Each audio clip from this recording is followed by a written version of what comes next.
Okay, so it says solve the following equations. So all of them, they only have one variable, so we're trying to get that variable by itself.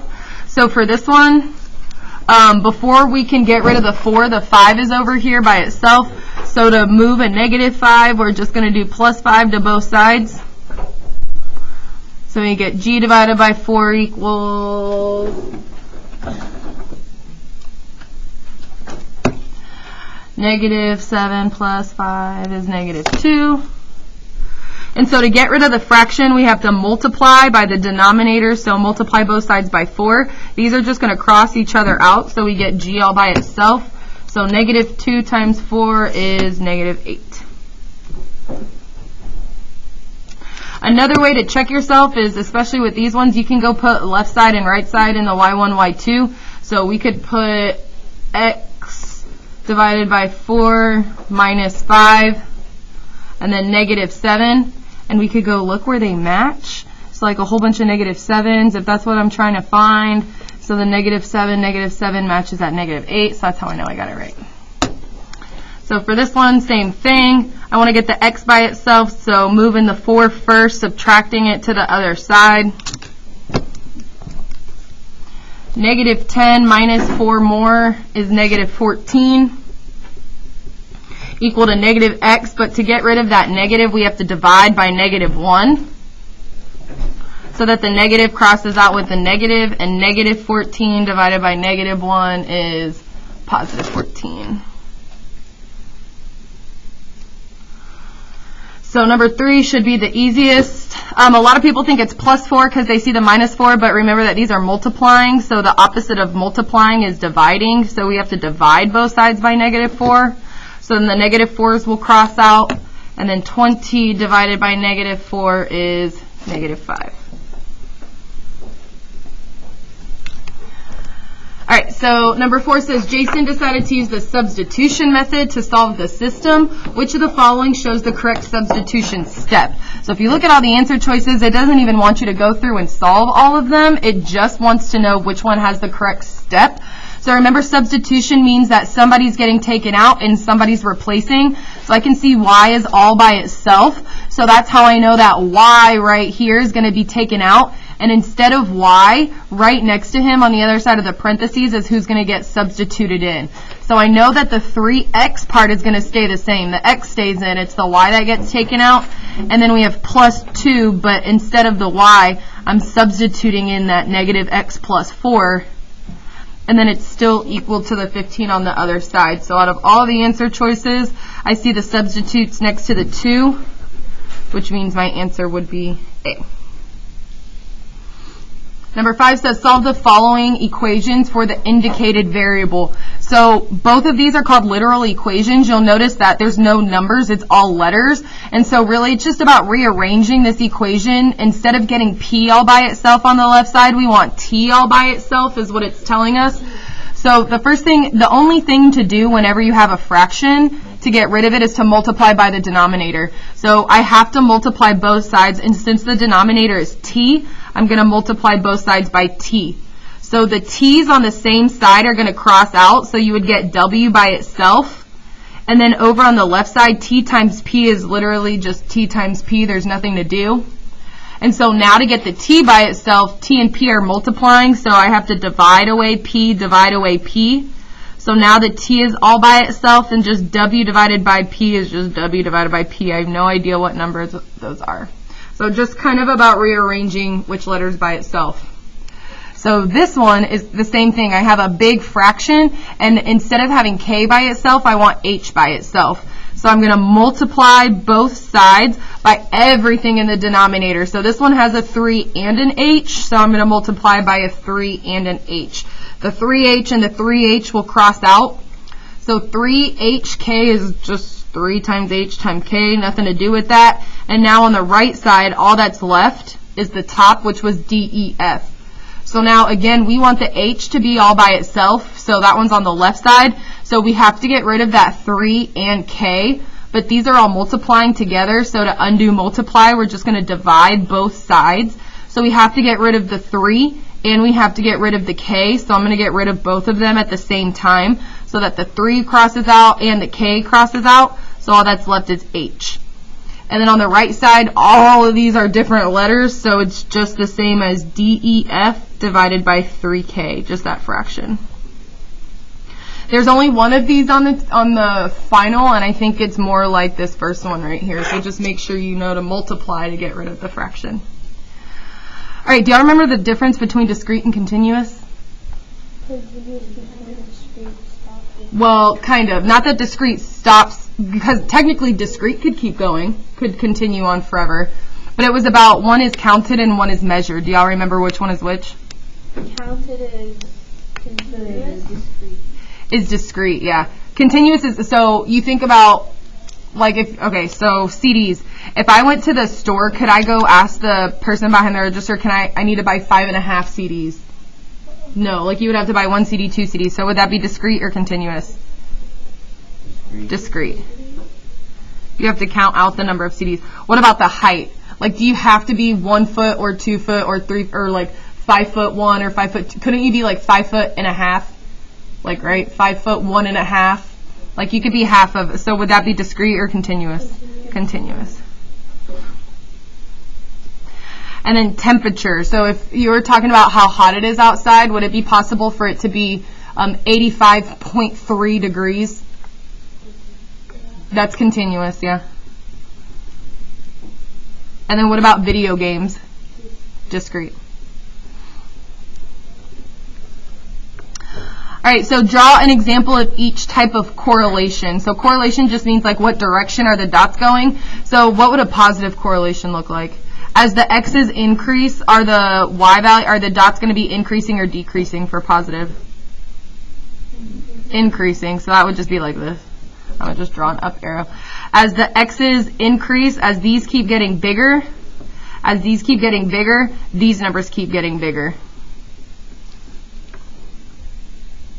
So negative would mean the opposite, would mean that it's going down, that as these get bigger, these get smaller. As x's increase, the y decreases. And then no correlation would be like it goes everywhere. Up and down and nowhere particular. Okay. Number 8. Identify each of the following as linear or nonlinear, and then proportional or non-proportional. So remember, linear just means that I can write it as like y equals mx plus b. And proportional, it means it has to go through the origin, which means that like if I use 0, then I output 0. So Mark went to the rodeo. It cost him $10 to get in and $1 for each ride he rides. Could we make an equation for that? $10 to get in, and then it's $1 for each ride. That would be y equals 1x plus 10. Yeah, 1x plus 10 or 10 plus 1x, the same thing. So is that written as y equals mx plus b? Yes. So then that would be linear. But is it going to go through 0, 0, the origin? No, because what's the y-intercept? 10. So that means that instead of starting at 0, 0, I start at 0, 10. So this one is not proportional. It's linear, but it's not proportional. It doesn't go through the origin. Lucy has a phone plan that costs $30 a month. How could we write an equation for that? That's okay. How do we say $30 a month? 30x, right? So is that written as like y equals mx plus b? Yes. So that one's definitely linear. It would make a line. And since it has no b value, it would go through the origin, because if she got a phone for 0 months, it would cost her $0. So this one is proportional. Therese has an ant farm where the population doubles every month. So a lot of people think that that would be 2x, but really we haven't learned about it, but that's going to be 2 raised to the x backwards. It's just an equation. So it's not written as y equals mx plus b. This one's going to be not linear. But, and actually I guess we couldn't even tell if it was proportional or not. Therese has an ant farm where the population doubles every month. But even at month 0, she would have to have some kind of ants, right? So I think this is not proportional either. Oops, not proportional. not. All right, write a math sentence for each of the following. Twice the number, more than 2. So how can I write twice a number?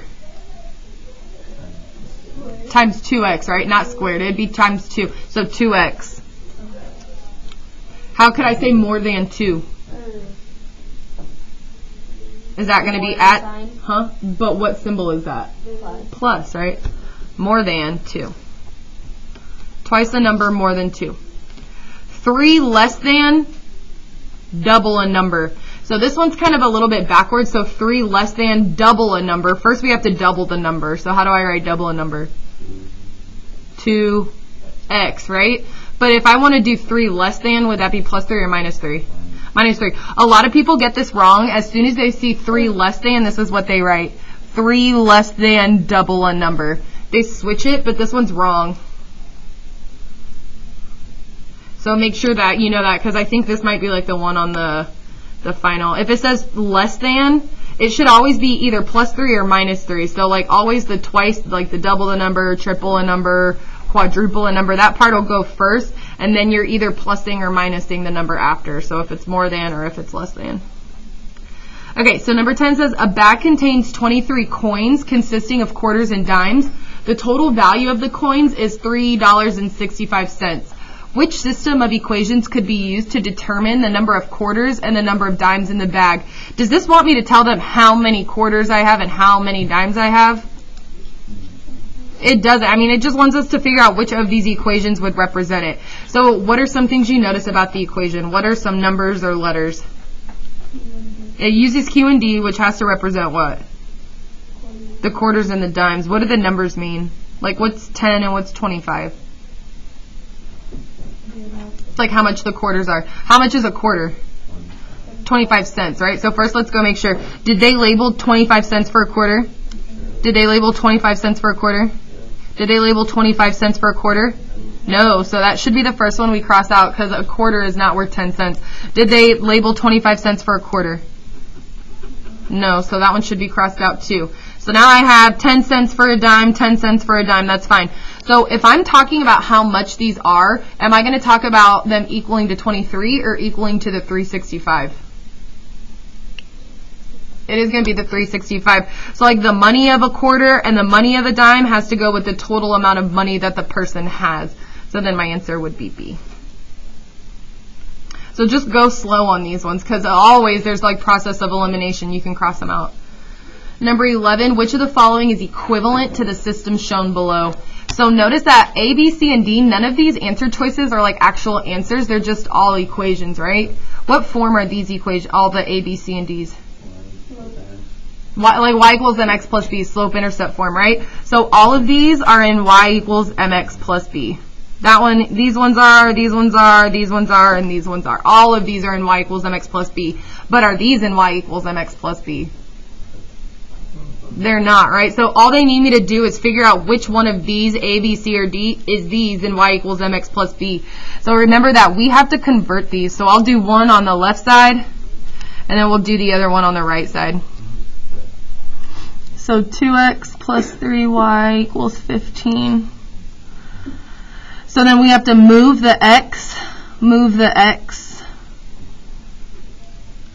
3y equals 15 minus 2x. Divide by 3, divide by 3, divide by 3. Oh, I have no room. So then I get y equals 15 divided by 3 is 5. And then negative 2 divided by 3 is negative 2/3 x. So first I'm going to go through and look. Okay, so they just switched them up. So negative 2/3 x and a 5. So this one's right. Negative 2/3 x and a 5. This one's right. This one's positive 2/3 x, and we had negative 2/3 x. So the fact that that one's positive means I could cross out C. This one's negative 2/3 x, that part's right, but it has a negative, like a minus 5, and we had a positive 5. So that's the wrong sign, so it can't be D either. So now I have to convert the other one, and so they're both 5x. One's a minus 12, the other one's a positive 12. So I'm going to just move this over here. Is negative 5x plus y equals negative 12. Okay, so to get y by itself, I got to move the x, so that's plus 5x plus 5x. So we get y equals negative 12 plus 5x. So then both of those, so negative 12 would have to be A.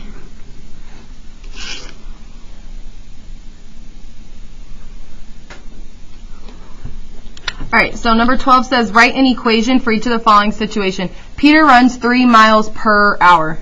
That should be easy. What would that equation be? Y equals 3x. You have to use x and y, so just make sure it's y equals 3x. Kristen has $10 in the bank and puts 5 more in every week. That would be y equals $10 in the bank, and then she puts more, so she's adding $5 every week. How can you tell from a table if a function is linear? We haven't talked about that in a while, but do y'all remember? Well, that's to tell if it's a function, but if we want to know if it's linear, like what if I know it's a function, but I want to know if it's linear?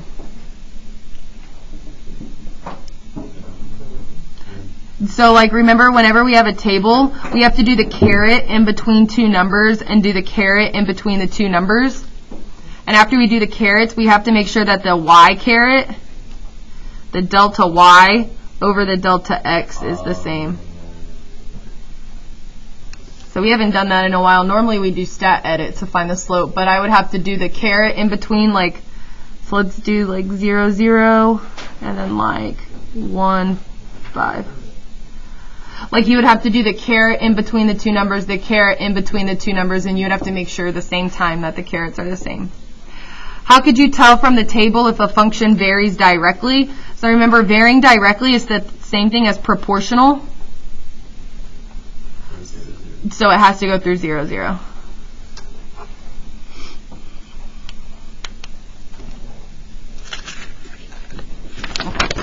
Let's go to the next time. Okay.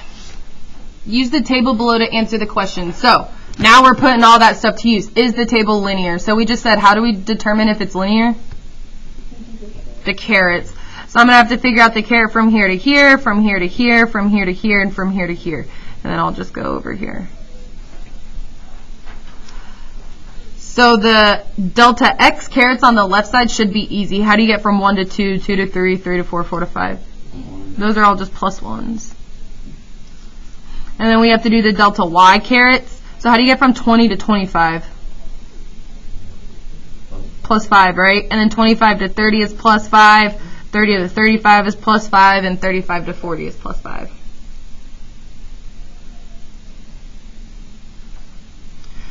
So, do all of those carets match? Yeah. They do, right? 5 over 1, 5 over 1. So, is the table linear? Yes. Is it proportional? Yeah. So, what point did we say it has to have for it to be proportional? 0, 0. So, first of all, there is no 0 here, right? But we can go backwards 1. So if we went backwards 1, it would take me to 0, right? So if going forwards I'm adding 5, that means to go backwards I would subtract 5. So what's 20 minus 5? 15. So is it 0, 0? No. So not proportional. So does it vary directly? No, because these are the exact same thing, being proportional and varying directly. So what's the equation that goes with this table? So we know it's going to be a y. So basically we figured out that it's linear, right? It has the same delta y over delta x. So that means that for sure I should be able to write the equation as y equals mx plus b. So the m is the y over x caret. So what's 5 divided by 1? 5. Just 5, right? So then we get 5x. And then remember, b is the y-intercept. So we already found the y-intercept's not 0, 0 because it's not proportional. What's the y-intercept? 15, so then plus 15. And I think just to make sure, I would always put that in the calculator. So y equals 5x plus 15. And if I go look at the table, let's do there. It has 0, 15, it has 120, 225, 330, 435, and 540. So it has all those matching numbers. All right, so draw the linear parent function, write the equation. Do y'all remember what the linear parent function is? Y equals, what makes just a straight line?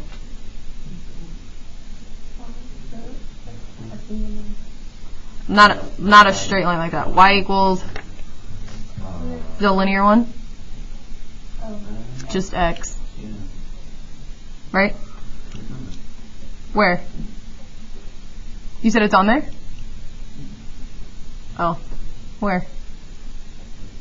Oh, I thought you said, never mind. Okay, so to draw the linear parent function, that means I have to start at 0, 0. And it just means that whatever x number I use, the y value is the same. So if I input a 1, I output a 1. If I input a 2, I output a 2. Input a 3, output a 3. So these are just kind of going in a line. And it would have to go through 10, 10 up here. I'm just cheating. And it would have to go through -10, -10 down here. So I'm just connecting from corner to corner as straight as I can through all of those matching points. So to make a table of values again, if I input a 0, I'm going to skip one. If I input a 0, then I output a 0. If I input a 1, I output a 1. If I input a 2, I output a 2. Xavier, it's for you. I'm probably going to talk to you about biology. And then if I input a -1, I would also output a -1. The counselor. What is that? Like the S-House office. You don't know where, like, if you go all the way down there and then turn right, and then you go up, like, in front of the cafeteria. Yeah, you can show them. All right, so 17 says find the rate of change and describe what it means. Rate of change is just a fancy nickname for the slope. So really this says find the slope for each and describe what it means. So to find the slope of the graph, remember you have to count the rise over run between some perfect points. So like definitely I think the origin down here looks like it's a perfect point. And I think, I don't know, this looks like a perfect point too. I'm sure there's some other ones in the middle, but I'm just going to use those two. So over to 4 and up to, what does that say? 2, 4, 6, is that 80? I think it is. So to go from 0 to be on the same level, we had to go from 0. So a lot of people think that this is up 1, 2, 3, 4 tick marks, so they put +4.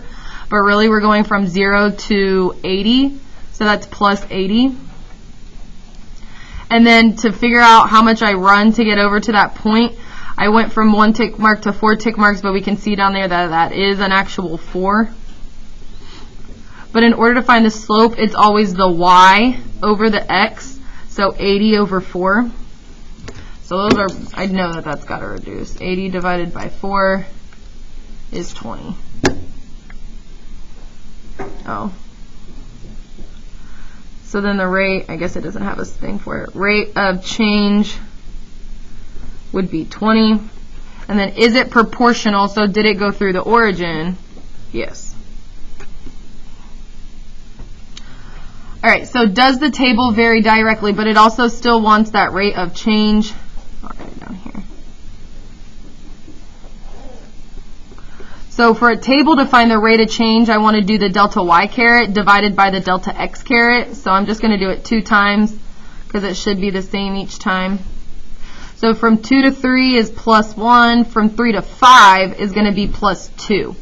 So to figure out how much to go from 130 to 195, I'm going to go backwards. You have to subtract. So you do the second number, 195, minus the first number, 130. And since 65 is positive, that means I had to plus 65. And then now I have to go from 195 to 325. So 325 minus 195 is 130. All right, so these are different numbers, but if you look over here, these are different numbers too. So 65 divided by 1 is just 65, and then 130 divided by 2 is also 65, so that would be that rate of change. They match. So the rate of change is 65. So now we have to figure out if it varies directly, which is the same thing as proportional. So did it go through 0, 0? So notice this one doesn't even have a 0. So I'm going to go backwards. If we look at the carets right here, it should be kind of easy. We see that how many would we have to go back to get to 0? Is 2, right? Well, we can see if I go forward 2, I'm supposed to go forward 130. So So if I'm going to go backwards 2, how much do I need to go backwards? The 130. So it's 130 minus 130 is 0. So then this table would vary directly.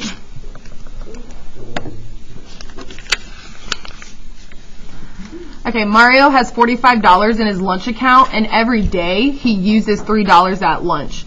And so it says write an equation to model this situation. So how much Mario has on any day, this is where it starts out with. So originally he had $45. So that's how much he starts with. But if he uses $3, how much he had, the 45, that total is going to be going down. So it's going to be subtracting $3 times however many days of lunch he's had. So that would be the equation, 45 minus $3 per day. In order to graph that, so I have to start at that y-intercept of 45 is going to be right in between 44 and 46. And then minus 3, okay, so let's see, 45 minus 3 is 42. So that would be this tick mark. And then after 1 day. So actually, I'm gonna be so lazy and just look in here. 45 minus 3x. Okay, so I'll graph those. 0, 45, we got 1, 42, we got 239. So 239 is just under 40. 336. 433. 530 is 30. 627 is under 28. Okay, I'm going to just skip to the end. And then 15-0.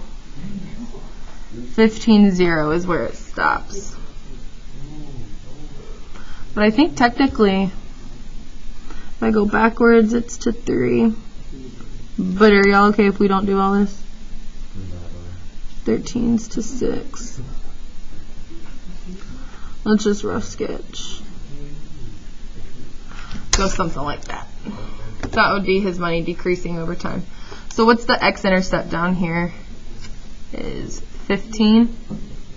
So that means that 15 days until he has no more money. And then the y-intercept, oh, I wrote that backwards. Sorry. 15 days and then he has 0 money left. The y-intercept means that at 0 days he still had $45 left. And we can see that decreasing over time. Okay, number 19 says find the slopes of the following graph. So remember, to find the slopes of a graph, you have to do rise over run. So I'm just going to pick some perfect points. These are kind of small, but I'm going to zoom in. So definitely 0, 0. And I think another point right here, it looks like over to 6 up to 4. So if you think about it, really, you could count rise over run, but we're pretty good at stat edit. So I think I'm just going to use the calculator. So we have 0, 0, and then that point we said right there is over to 6 and up to 4. So that would be the 0.64. So then in order to find that slope, I'm just going to stat edit. 0, 6, 0, and 4. Stat, go over to calc, go to number 4, hit enter all the way down. Okay, so it gives me the decimal 0.66667. Do y'all know what fraction that is? 0.6. I wonder if it would give it to me like this. Oh, look, I just put that in a calculator, 0.6666667. And if you do math and or entered, it'll tell you what the fraction is, 2/3. So then the slope of this one is 2/3. That's kind of cool. All right, so same thing for this one. I'm going to make a table. The y-intercept up here looks pretty nice, 0, 6.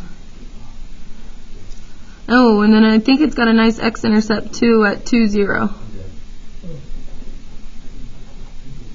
2, 0. So I'll stat edit with those. 0 and 2. And then 6 and 0.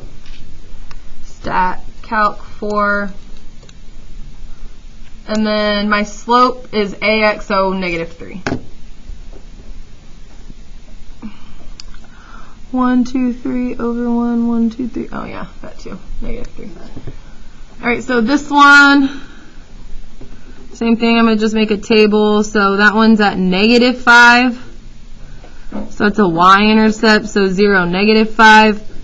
And then the y-intercept right there, or the x-intercept is at 5, 0.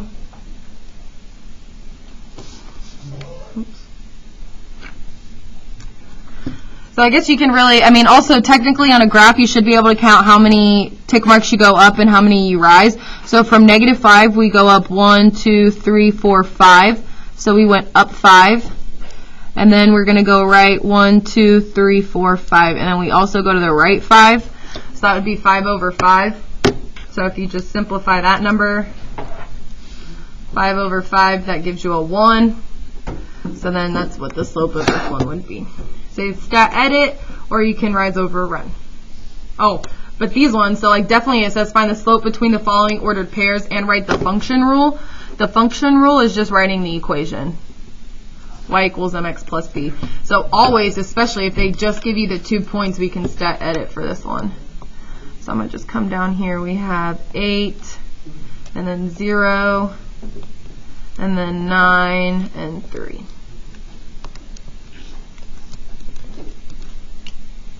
So 0.75. 0.75 is math, enter 3/4. So the slope of this one is 3/4. And then also that final, oh, I gotta go back to this. Stat. The equation is, so 3/4 x plus 3. Y equals mx plus b. So now we'll try it with this one. I'm going to stat edit. We have -2 and 1. And then, oh my goodness. And then positive 4 and -3. 7 and -10. So the slope is the 7. But our equation is going to be y equals mx, and then b is -10. And that would be it. So graph the following and answer the questions that follow. So this says y equals 4. It kind of looks like y equals mx plus b, but there's no x. Do y'all remember there's an acronym? Do y'all know what an acronym is? Like PEMDAS? Do you remember what PEMDAS stands for? Parentheses. And what else? What's the E? Exponents. Exponents. What's M? Multiply. And D? Divide. Plus. And then add and subtract. So there's like how PEMDAS, each letter stands for like an operation. There was a there's an acronym that told us how to like graph an x equals and a y equals equation. Hoivux. It was Hoivux. Good job, Jose. So which part of Hoivux would be y equals? Hoi. Hoi, right? So whenever you see a y equals number, you should think about hoi. So what direction is that equation going to be? What did H stand for? Y. What horizontal. So through what number? 4.